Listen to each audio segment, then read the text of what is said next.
Okay, so welcome everybody to tonight's webinar. As you can see there, tonight's webinar is called Team Building for Beginners.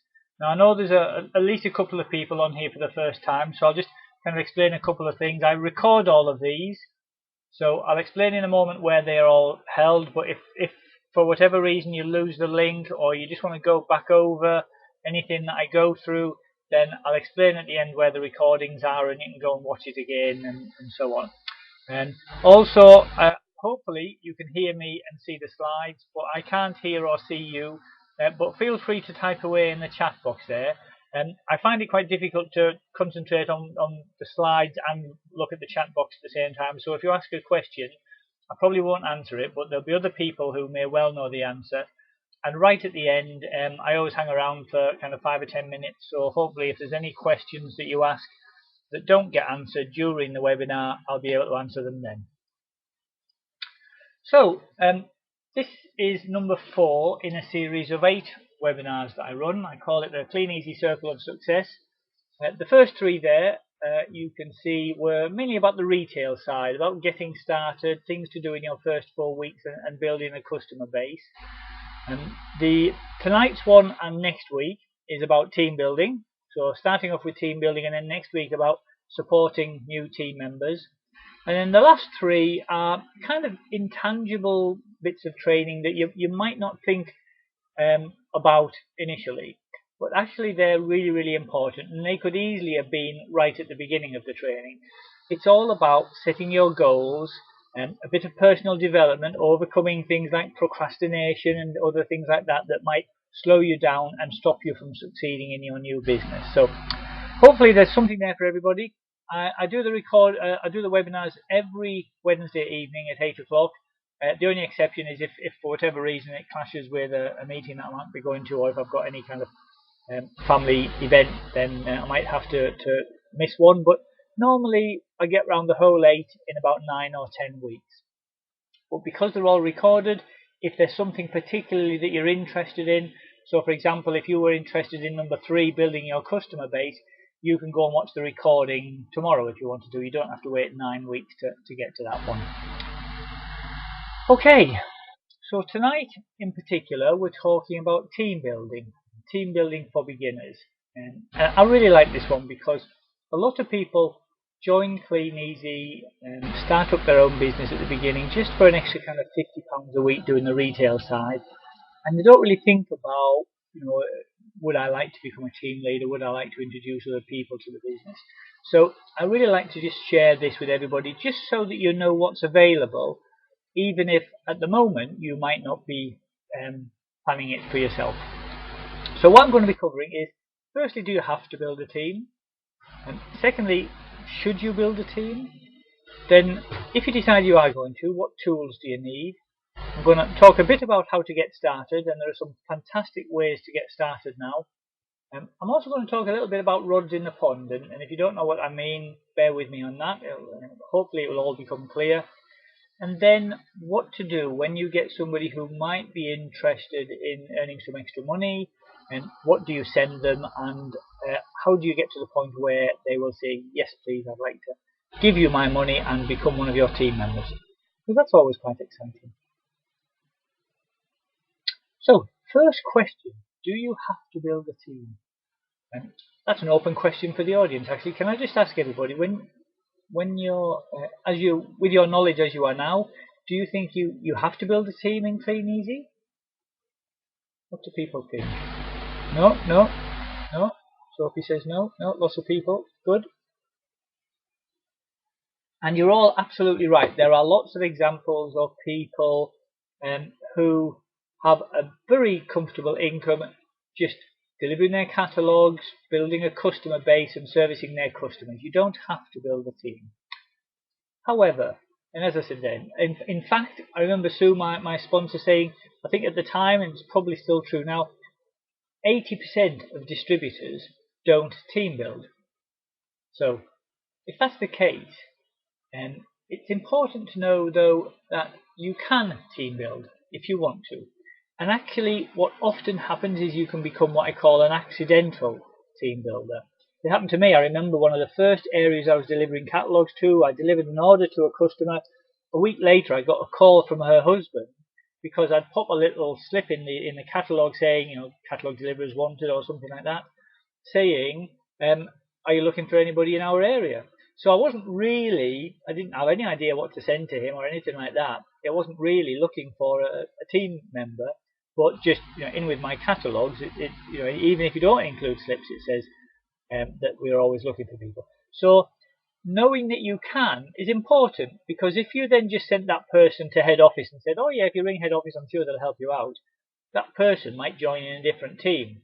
Whereas if you say, oh yeah, I'm sure we are looking for people, let me just speak to my sponsor and we can work out what to do, I'll call you back in 10 minutes, and then we could get that person put into your team and you could start earning some extra income, even though that's not what you intended to do when you were out and about. So if you don't have to build a team, why should you consider it? Well, one of the reasons is you can earn a much bigger income with a team. There's no limit to the number of people you can introduce to the business and the number of people they can introduce. And as a result, your income can be much bigger than you can possibly do on your own, delivering your own catalogues, doing it online. And the other thing, and I think to be honest this is probably the more important reason, is that as a self-employed person, if you're delivering your catalogues or posting your adverts online, if you're ill, you could twist an ankle or you go away on holiday or anything like that, and you're not delivering your catalogues or you're not posting online and you're not selling anything, you're not getting paid. But if you've got a team, once you start to grow that team to more than sort of 2, 3, 4, 5, 6 people, you start to get a residual income. And what I mean by that is, even if you're away, as long as your team are still doing their retail so that they're earning their income, you will get paid bonuses on it. So you can get paid even when you're ill or on holiday. And that's a beautiful part of this business. So let's see, what kind of tools do you need to start with team building? Well, the good thing really is you need to be organized. So you need a diary. What you will find is might speak to people. They might say, "Oh, could you call me back tomorrow evening because I'm going out now?" Or, "Oh yeah, I'd love to meet up for a coffee actually, because so we can talk through it because I've heard about this. I'd like to know a bit more. Are you free on Wednesday, 3 o'clock?" So you need to be organized and you need some kind of diary to keep track of that. And you need some kind of contact manager. Now what I mean by that is a way to keep track of the people that you're speaking to. Now there are lots of tools online that you can use to do that. You could keep it on your computer on a spreadsheet. You can use pen and paper and a notepad. Obviously, if you're kind of using loose bits of paper, it's dangerous. You could easily lose them. And having big lists on a big piece of paper, if you're wanting to cross things out and change things and add things, then that it can get a bit messy. So I tend to do it all online, but there's a variety of different ways of keeping track of your people. You do need a telephone. A lot of people say, oh well, I could probably just message them and email them, but really you will find you will earn far more and have a much bigger business if you actually make an effort to talk to your new people. And you'll need some information to send them, because you really can't do it justice explaining it to them just over the phone. So let's see, how can we get started? Now a great way to get started in this business is your warm list.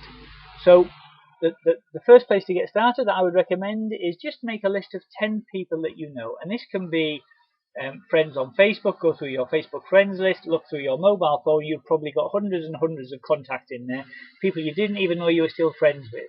So just make a list of 10 of them from there. That's a good place to start. Then contact them using what we call the third party approach. So you don't just ring somebody up and say, hello Jimmy, you're always skint, do you fancy joining this business and earning yourself a bit of money?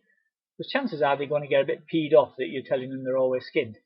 So instead, you could say something like this. Hi Laura, just wanted to let you know I've just started my own online business and it's going really, really well.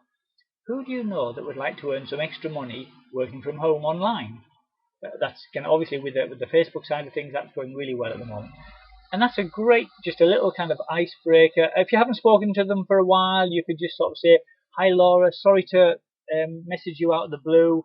but I'm just really excited about my new business and so on. So, something that makes sense. The point of that is you're just saying, who do you know, rather than would you be interested? Because everyone's going to sort of, at least have a think about it. And quite often what they will say is, oh, what's it all about?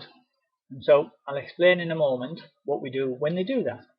But that list of 10 people, I mean, if you're anything like me, I've probably got hundreds and hundreds on Facebook. Half of them I didn't even know they were friends. And hundreds in my phone as well. And again, half of them I have to think, who on earth was that? But they're all people that have had some contact with you in the past. So you can add more to them every day. And then the most important part of all this process is to follow that up. So once you've asked them if they know anybody, and you've sent them some information, and I'll expand on that in a moment, don't just say, oh, well, I'll leave it with them now. If they think of anybody, they'll come back to me. Because they won't. They've got busy lives, something will happen, they'll get distracted and they'll forget. So a day or two later, you just contact them again. Hi, did you get a chance to have a look at that? Did anyone come to mind? Now, the whole point of this is not necessarily that you're wanting to get all these people, the 10 people that you've contacted, to sign up. I mean, obviously you would like to. But a lot of them might be saying, well, I can't think of anybody off the top of my head, but if things change, I'll let you know. And that's the whole point, because those 10 people now know that you have a way to earn extra money online. And if their circumstances ever change, which they do, they could have their hours cut at work, maybe the wife's expecting and they need some extra money for to support another baby. Anything like that could happen. And if they remember, and you've been reminding them of this new business that's going well and growing, and your part-time income working from home is building and building, they're going to think, you know what, I think maybe I should go back to Jimmy or Chris or whoever to find out a bit more about it. So it's sowing those seeds, which is really, really important. Okay, so your warm list is a great place to start off. Another great place to start is your selling group. Now, if you're on Facebook, and so many people are, and you've started to create a selling group, and that's certainly one of the things you should be doing if you're trying to do it on Facebook, one of the things to think about is that your selling group is not just for selling to. In fact, there's an argument for saying selling to them is not the primary purpose of it. You have to think of it as a network. It's just a bunch of people that you're connected with.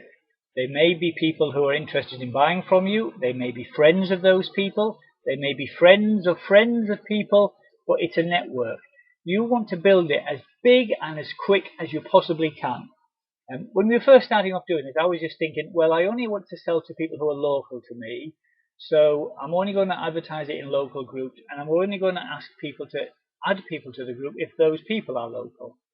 But actually, if you think of it as a network of people, apart from the fact that obviously you can post products to them, get them delivered directly, you never know if those people who are not local to you might be interested in earning some extra money and looking at it as an opportunity rather than just a place to buy things from.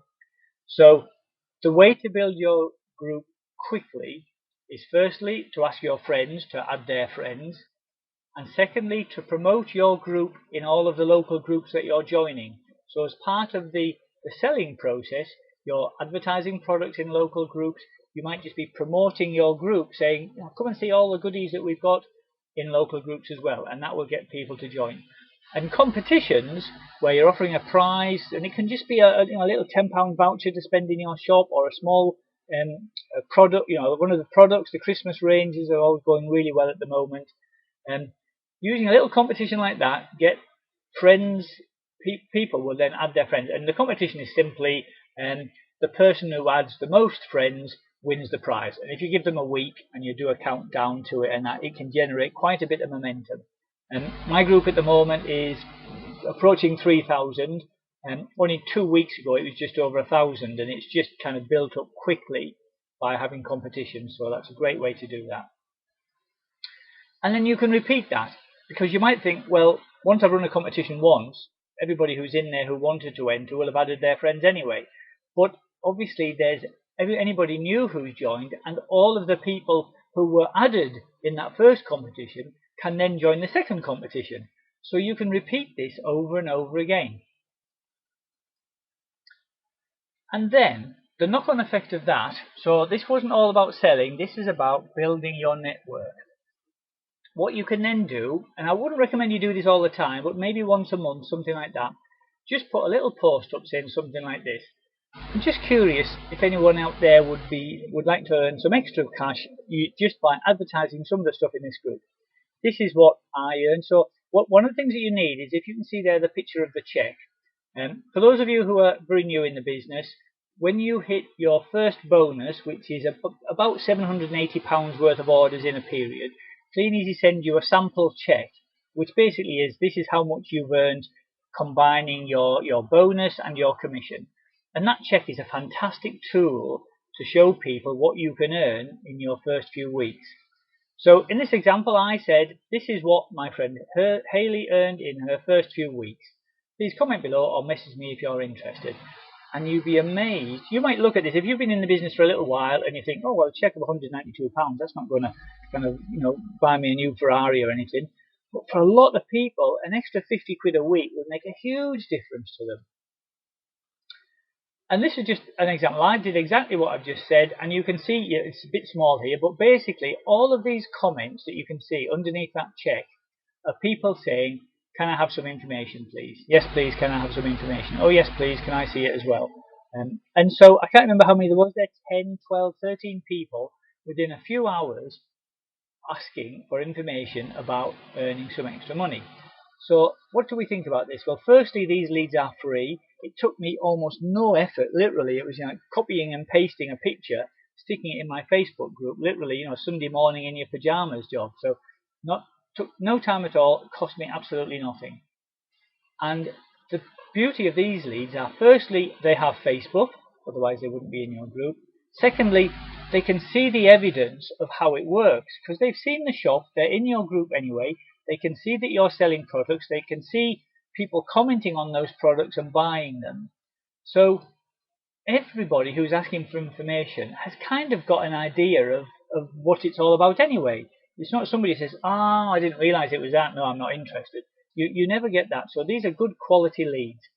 And as I was saying earlier, the first checks, I think, are the best. One showing this is what I earned in my first 4 weeks is brilliant because everyone's thinking, well, yeah, I don't want to know how much can I earn in 10 years. I mean, some people will, but most people are thinking, will this work? Can I earn some money in the next month? Can I earn some money for Christmas?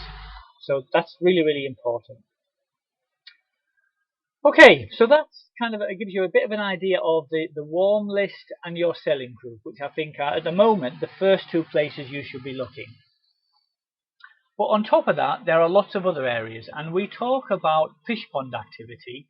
And if you can imagine, out there in the UK and Ireland, and soon in lots of other countries as well, there are lots of people who could do with some extra money, would like a change in lifestyle, would like a bit more freedom, and would be interested in looking at our opportunity.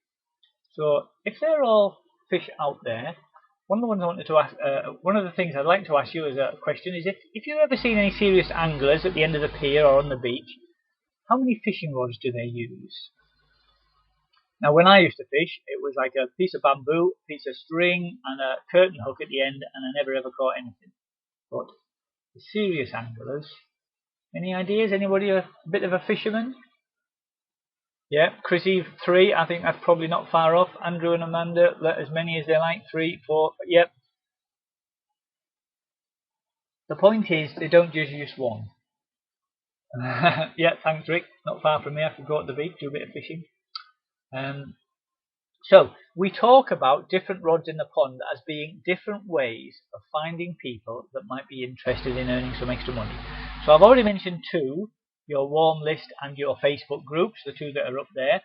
But there's all sorts of other things you can do as well. You can put adverts in shop windows, you can deliver leaflets in an area. That's a great way to target a particular kind of estate or particular areas where you might be looking to recruit somebody. You can put newspaper adverts in. Now what I find is most of these rods, most of these different ways of generating leads, they're not free. They take either time or money. So Doing the one on Facebook, I think, is probably the nearest I could get to free. In that, you've kind of already got a captive audience within your group. It doesn't, it might take you half an hour or so to do that, to put the little post up. So that's not long at all. Other things like shop window adverts will cost you a little bit of money and a bit of time going around finding the different shops. Leaflets are fairly cheap, but obviously it takes you time to deliver them and post them, unless you pay for somebody else to deliver it, which I wouldn't recommend because that, to be honest, is probably not cost effective. A newspaper advert is a good example of something that it takes you no time at all. 5 minutes, you can ring the newspaper up. They have obviously online as well as print, and it takes no time at all, but you'll have to pay for it. We're probably talking £50 or £100. Yeah, Angela, you mentioned Gumtree. That's a good place. There's lots of people advertise on Gumtree as well. Obviously, that's free, and you just need to understand the rules about advertising and so on. Wearing a badge. I know Adele Hewitt's been talking about this quite a lot. She spends a lot of time on the train going up and forward to Scotland, and her partner lives in East Anglia, her husband now. And she always wears a badge. Just says something like, I think the latest one she was saying was something like, if you want to know how to earn money on Facebook, ask me how, or something like that. And she said she had 3 people on the journey up there the other day just saying, oh, what's that all about? So she just takes some details, say, I'll send you some information as soon as I get back. So that's a great way, and that's kind of free because you're just wearing the badge as you go around doing whatever you're doing anyway. Lots of other examples there. You can have signs on your car, business cards which you hand out to people or leave in places for people to pick up. You can put posters up on telegraph poles. So have a little look through there. One of the things that I really like is, firstly, your customers. I mentioned that at the beginning about becoming an accidental team leader. If you've got somebody who's a customer, they know you, they like you, and they trust you already. And if you say to them, we're looking for new people in the area who'll be looking to earn a bit of extra money, do you know anybody? They or their family, they're guaranteed they'll be really happy to recommend you because obviously they know you, like you, and trust you. Otherwise, they wouldn't be customers of yours. And 3-foot ruling is just a great way just to kind of, if you're in a queue waiting for a cup of coffee or something like that, someone starts talking about the weather, have a bit of a chat with them. Just as you're taking your coffee and going off, you could just say, oh, look, I don't know if you can help me.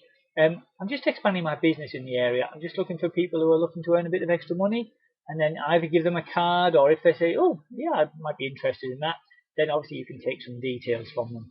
So that's free, and it effectively doesn't take any time because you stop stood in the queue waiting anyway. And as I said there, like the angler, the more rods you use, the more fish you will catch. Okay, so that's kind of how do we find people who might be interested. So what's next? If someone replies to an advert, basically what we need to do, or this could be somebody who responds to one of your inquiries about, hi Jimmy, do you know anybody? Firstly, give them a quick call, then send them some information, do the follow-up. I'll expand on these in a moment, and then hopefully by doing that often enough and improving your skills of how you do it, you'll be signing up some people into your team before you know it. So the first step of that is when somebody replies to an advert. So this is your first lead. What I like to do is try to call them within 24 hours. Now, if you find it's really difficult to do that because of other commitments or anything like that, then you probably want to send them some information via email before then. Because if you leave it longer than that, if they're looking for some work or anything like that, they're not going to apply for just one job or reply to just one advert. So if it's like 3 days later before you call them, chances are they've already had 3 responses, they've applied for 2 jobs, and they've got an interview by now. So you need to be on the phone to them quickly. And at the beginning, you will make lots of mistakes. Don't worry about it. Speak to your upline to get some help, and you can practice with them. And we're not talking about having lots of long conversations, so it's really quite easy to learn what to say. Basically, all that you do is a very, very brief conversation. You're just saying, oh, hi, you just replied to our advert. I just wanted to check a couple of things with you, if that's okay. Build a little bit of rapport. You can say things like, can I just ask what your situation is? Are you working at the moment? Do you have kind of commitments around family? Were you looking for part-time work, full-time work? By just asking some questions and understanding their situation, you're doing 2 things. One is they're starting to feel a bit more comfortable talking to you because you're showing an interest in them. And secondly, you're finding out how best you can help them. And then I normally just say, okay, no, I think we can help you with this. If I send you some information, would you look at it? Now that sounds really simple, but it's just a really important phrase, because if they say, yes, I will, that commitment that they've given you will actually force them to look at it. It's a kind of subliminal thing. Because they've said, yes, I will, when it arrives, they're kind of thinking, oh, well, I'll look at that later. They're saying, oh, well, I did say I would have a look at it. He's probably going to call me back tomorrow, so I better have a look at it anyway. And be excited, not kind of over the top excited, but it's really important to recognize that people join you. They join your enthusiasm. They want to know they're going to enjoy working with you. If you're feeling, oh God, I've already been on the phone to 7 people this evening and nobody's very interested, I'll just try one more phone call. Hi there, is that Peter? Yeah, I sent you some information. And people are just going to say, who on earth is this guy? Yeah, thanks very much, Peter, I'm not interested. Click. So you need to be enthusiastic, because people will want to work with you if you are. And then send them the information as soon as possible. I am going to expand on that a little in a moment. So, having spoken to them, and they've said, yes, I'd be delighted to look at the information pack that you're going to send me, what do you actually send them? Now, I recommend at the moment, firstly, should have put this on the last slide really, don't try to sell it to them over the phone. If they start asking questions, or what's it all about, or do I need to do this, I always just say, actually, look, I'm really sorry, I've got a load of stuff to do. Would it be okay if I send you some information? You can have a little look through it. If there's any questions that are not answered, then I'll give you a call back tomorrow and we can go through it all. And what I normally do, the first thing I send them is the new Kleeneze Independent You 4-minute video. I think that's really nice, really professionally done. Kind of covers the business just really, really well. If you haven't found that, I'm just going to show you in a moment where it is, if you're not sure where that is. But that's my kind of, I've got to admit, of all the different videos that Kleeneze have produced over the last few years, that's one of my favourites. So just send them a link to that. And then other information that you can send them. There's loads of other videos. I really like videos because you can send links to them, people can watch them straight away, and they're much more kind of, you can get the stories across really, really well, much better than you trying to explain it to them, or sending them like a 20-paragraph email explaining everything. There's loads of really useful stuff on YouTube. So if you go onto YouTube, do a search, and that includes the Independent You video that I just mentioned.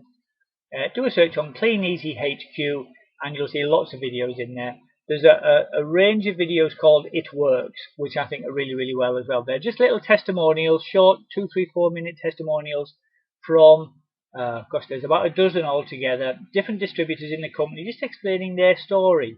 So there's like Abby Allgood, who was a student. There was Grace Sassanelli, who was a mum looking to spend more time with her kids. There's Jackie and Peter White, who kind of made redundant as they were approaching retirement. So if you're having a bit of a chat with somebody and you get to know a little bit about them, and then you send them a video relating to somebody who's got a lot in common with that person, you've got a really great chance of kind of building rapport with them at that point. I think it's really important to get their email address. So if they say, oh yeah, can you send me the information, I always just say, yeah, that's no problem at all. Let me know your email address and I can send it straight over to you. Some people might say, could you send it in the post? And you can do, but obviously the downside of that is if that's because they don't have a computer and they can't get emails, it's going to be really difficult for them to run their business. Some people do, but it is a challenge for them. So I've got to admit, I sort of say, you really do need to be able to get your emails, even if it involves going to the library regularly to get up to date on it and going to the computers there. But the whole point of getting your email addresses is you're looking to build this big list of prospects. Because a lot of the people that you speak to initially will say, no, it's not for me, thank you. And what they really mean by that is just not now. My circumstances are not sort of in such a situation that I'm interested in this. I'm quite happy. But as I said earlier, circumstances will change. So if you've got this list of prospects, and this is where software such as the contact managers, there's a couple of names I've put up there that you can use. I'm sure there are other ones as well. They're great at keeping the list of all of your prospects and then you can send them emails. Just drip feed an email once or twice a week with different stories, different situations, helpful hints and tips, building a rapport with them, so that as and when their circumstances change and they're thinking, how can I earn a bit of extra money, you're going to come to mind because they've been looking at the stories you've been sending them over the last weeks and months and years. Examples of checks, I think, is a great thing to send to prospects, especially if there's a little bit of a testimonial in there, a story or so. And I always try and send a range. So a small check, the first checks that people get, I think, are probably the most valuable ones. Just an extra £50 a week would make a huge difference to a lot of people. But also, you will get people who are looking maybe to replace a full-time job. They don't like their job. They're not desperate for an extra 50 quid a week, but they really don't want to have to continue doing their job, which is stressing them out. So checks that are £1,000, £2,000 a month are great for that. And then also, I always like to include a large check, somebody who's earned £5,000 a month or more, just to show what a fantastic lifestyle you can have in this business if you're willing to work for it. So, contact manager. I mentioned a little bit about contact manager there. Basically, all that you do in the contact manager initially is just record the details of your prospects, so their name, telephone number. I mean, you don't need a lot at the beginning. It's really name, telephone number if you've got it, and email address.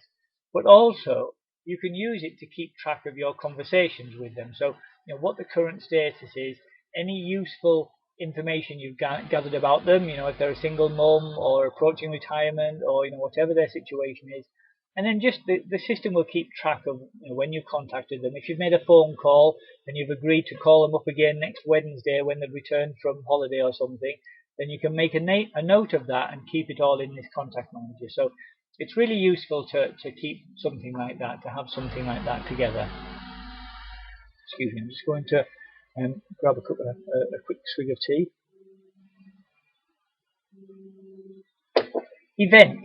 Events are really good ways to introduce your prospect, your new person, to the business. There are lots of events all over the country. There's local open evenings, there's the regional kind of millionaires colleges, there's the company events, and they're all open to guests. So usually for all of these, guests are free. Normally there's a small fee to cover the cost of room and that for distributors. But if you want to take a guest along, then they're always free, because obviously we want to encourage that. And normally what I would say, if you're taking a guest along, just because they want to find out a bit more about it, just warn them a bit about the dress code. Most of them are smart casual, so you don't need to dress up in a business suit particularly. But if he's, say, a painter and decorator and he goes covered in his dirty overalls, he might feel a little bit uncomfortable. So just warn them of that a little bit. Make sure you get there early if you're meeting them there, so that they don't turn up and feel a bit kind of conspicuous. So make sure you're early. And when they're there with you, introduce them to your other colleagues, your team members, your sponsor, other cross-line people. Just make them feel really welcome. Make them realize that there's something exciting going on. So once you've introduced them to the business, sent them the information, maybe met them at a meeting or something like that, then the next step really is to follow up with them. And this is really, really important. I know a lot of people think these days, oh, well, you can just email everybody and then anybody who wants to join can just kind of reply when they're ready. But to be honest, people are so busy with their lives, with things going on, they might be quite interested in what you've got to offer, but they just haven't got the time to sit down and call you back and find out about it. But if you call them, I mean, I've lost track of the number of times I've had conversations where I ring somebody up. Hi Jimmy, it's Chris Smith here. We spoke a couple of days ago about the kind of working online on Facebook, and they say, oh yeah, thanks for ringing back, Chris. Actually, I was really interested in that. I had a couple of questions. Is that okay? And I'm sort of half thinking, if they were really interested, why didn't they call me back? But as I say, it's the same for all of us. Life gets in the way sometimes. So when you call them and you give them the opportunity to then ask you the questions, again, that just builds that rapport with them. And I guarantee you will get 10 times more team members if you make that follow-up call than if you rely on them getting back to you.